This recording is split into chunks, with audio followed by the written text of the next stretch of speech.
Help break down these developments is former FBI Special Agent Stuart Kaplan. Stuart, it's good to see you. Thanks for being. Good morning, guys. How we doing on this Tuesday? True Crime King, back with you. All right, so this video has gotten hundreds and hundreds of thousands of views, so I'm going to react to it and see what I think about it. NewsNation, 2 reasons for ID found in Kohberger house. Okay, so I want to see what 2 reasons they think the ID was found in a glove, in a box, in Kohberger's house.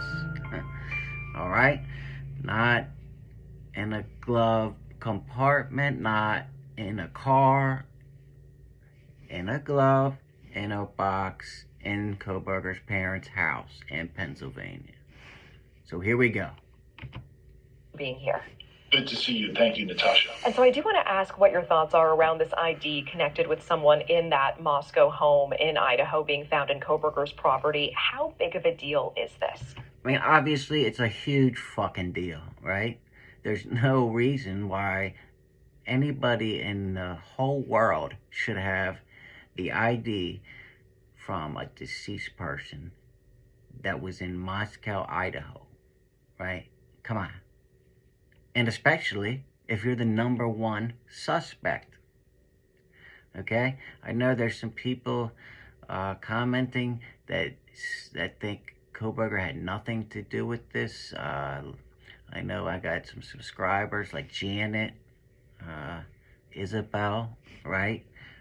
I totally disagree with them. I mean, come on.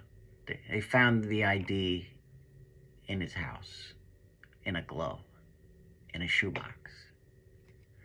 Come on, right? Well, there are 2 explanations. I think the latter is he grabbed something on his way out in his twisted way or in his twisted mind as more of a trophy type of thing to take with him. Okay, that's what I believe. Let's see what his next one is. Or the more sinister and the more concerning aspect, would he have possibly entered into this home at some earlier time and date and grabbed something unknown to any of the occupants of the house, and that is something that he had on his person or had in his possessions? Okay, that's definitely possible too, but I would think, especially if you're in the college age, you would notice if your ID's gone, right? Because you're getting carded everywhere you go. They went out to drink that night. Guess what? They're getting carded, right? So I think it was taken the night of the murders, or because obviously they would have probably either reported their ID missing and gotten another one, or that's it, right? They, especially when you're around the age of 21, when you're just starting to be able to drink, you need your ID big time, right? And they're driving. I mean, we don't know whose ID it was, but if it was Kaylee's, right? We know she drives, right? So she needs that ID. So that's what I believe. I think he took it. Kohberger took it on his way out as a trophy. I don't believe it was missing for a long period of time, this ID. Before the date of carrying out these murders. How common is that kind of trophy behavior in killers? Very, very common, especially when you are talking about someone who may be more leaning towards the serial type of killer. I know through my sources they are working very hard now to make a determination as to... Look at that clown sitting in jail. Help me. I'm stuck for the rest of my life. You only live once, guys. You don't want to spend it locked in a fucking 6x8 jail cell, only let out an hour a day for the rest of your life.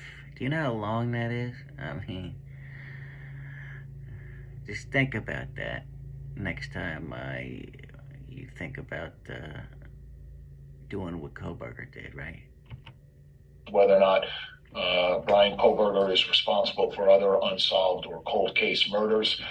So it is very common with respect to someone who has this type of fetish with respect to stalking these type of individuals and then carrying out these heinous acts to kind of retrieve something as a token of his dominance. The retrieval of someone's property is dominance.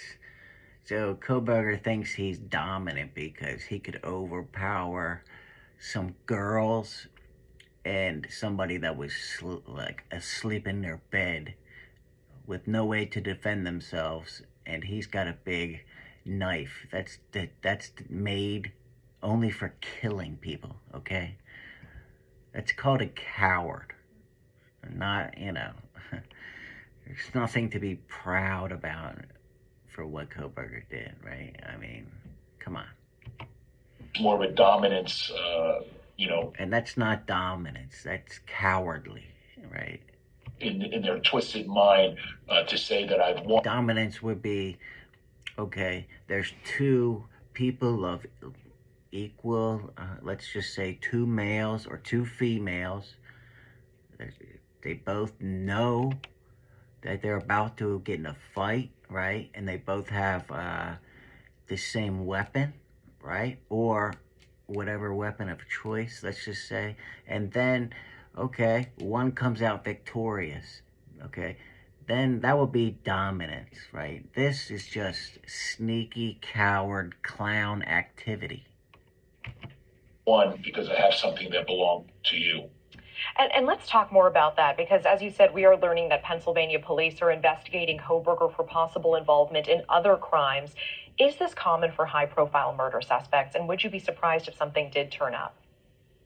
I'm not going to be surprised if something else turns up. I think what had always been a concern to the law enforcement community is the number of victims and the brutality in which these murders were carried.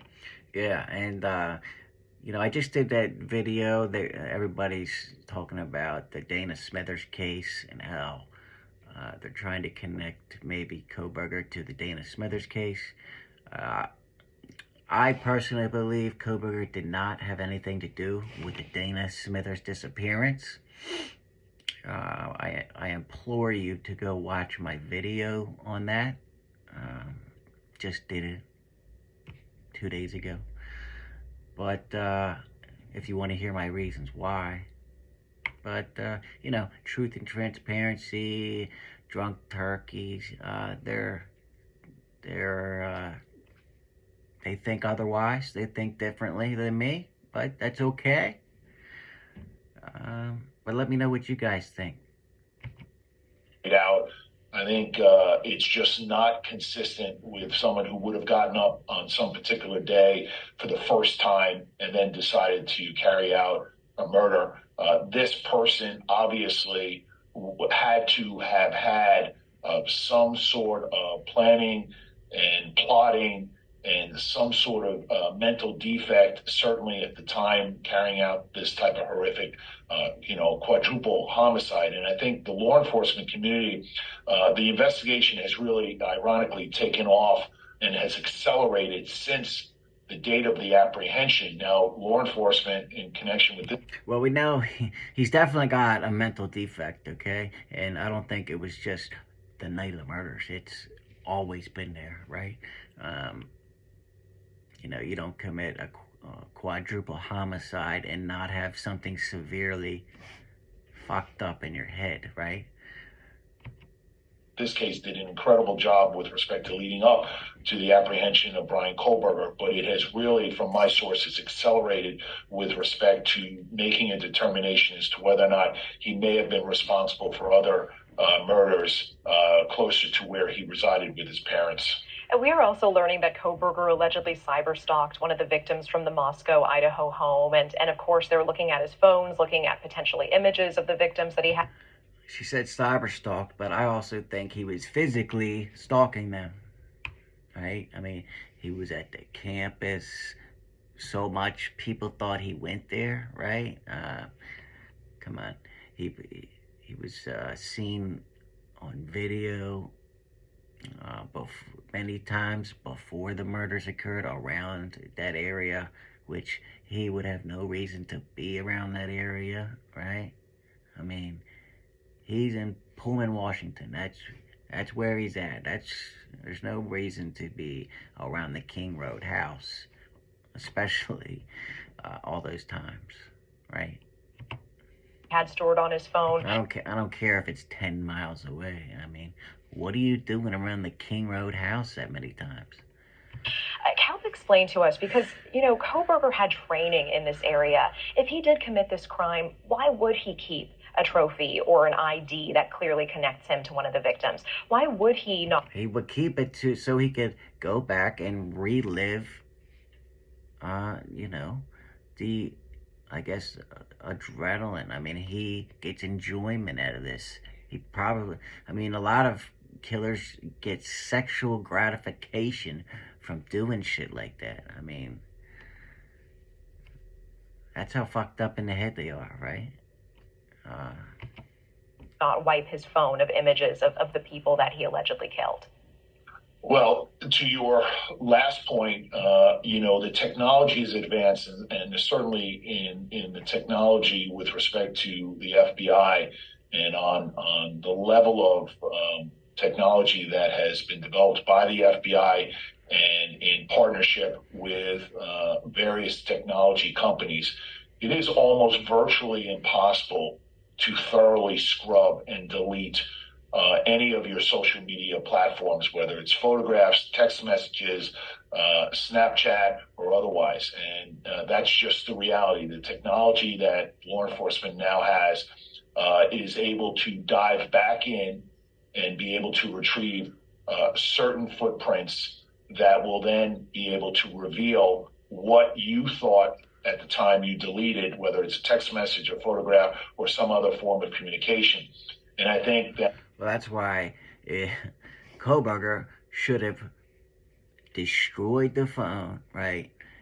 And then throw it in a ocean or something somewhere, right? Whatever he did with that knife is where the phone should have been, if he was smart at all, right? That given that the FBI has been able to assist local and state law enforcement in this particular case, has been a treasure trove to open up and expand the breadth of this investigation.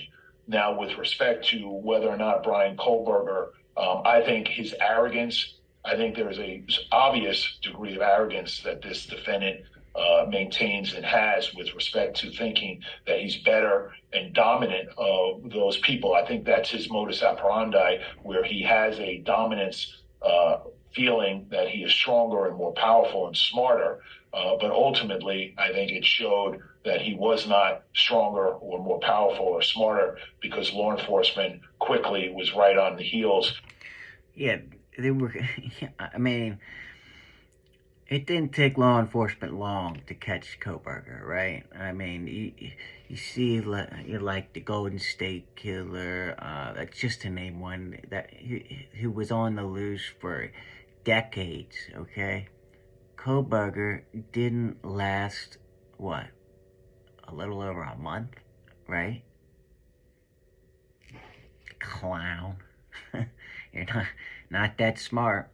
I hope you see this in jail on your little TV you got while you're just sitting on your bunk. And obviously led to his apprehension. And I think ultimately this thing is going to explode with respect to potentially other crimes being charged against him with respect to holding him responsible for other victims. Thank you. All right, guys. Well, that was it. I hope you learned something. I hope you found it interesting. If you did, hit the like button for me. And until next time, guys, True Crime King out.